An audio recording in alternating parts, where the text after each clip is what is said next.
of that website.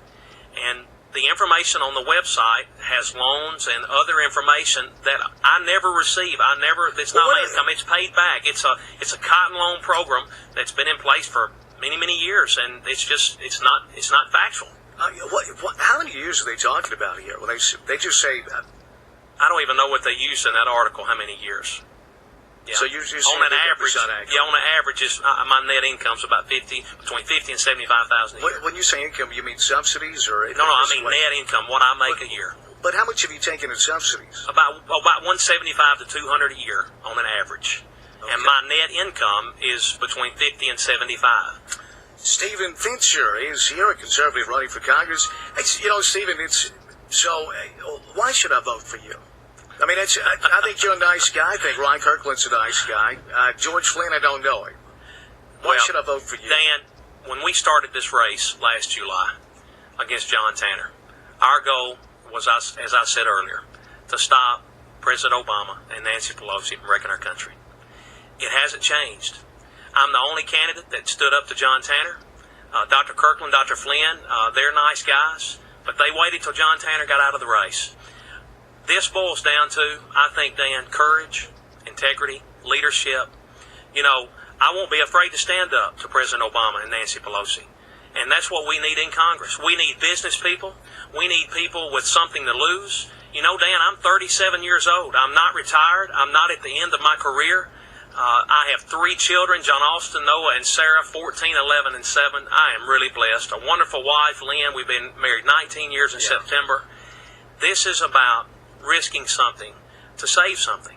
Our country's at a crossroads, Dan, and we need leaders that aren't afraid to stand and are true conservatives. We need guys that walk the walk and talk the talk. And that's why I think people should vote for me. This is real to me, Dan. This is not another notch on my belt, so to speak.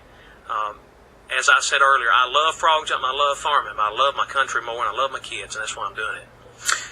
Stephen Fincher is with us. You can visit StephenFincher.com. Stephen is a Republican running in the primary with hopes of going up against Roy Herring. The Democrats, he's the only one over there, so he's just kind of sitting back waiting to see who comes out of this. Ronald Reagan. I mean, it's been a long time since Ronald Reagan, right? Yeah. What's your thoughts on Ronald Reagan? I love Ronald Reagan. Dan, if we want to get back to getting our economy moving again and getting people back to work, what's important in the 8th District and so much of this country is jobs, people going back to work. I think going to talk about the arsenal in a few minutes, losing more jobs. Oh, boy, yeah. It adds insult to injury.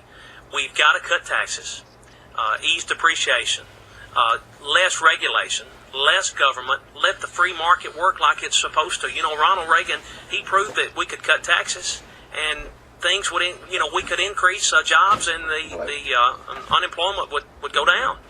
Ronald Reagan back in the 60s, I forget what year, he was running for governor of California.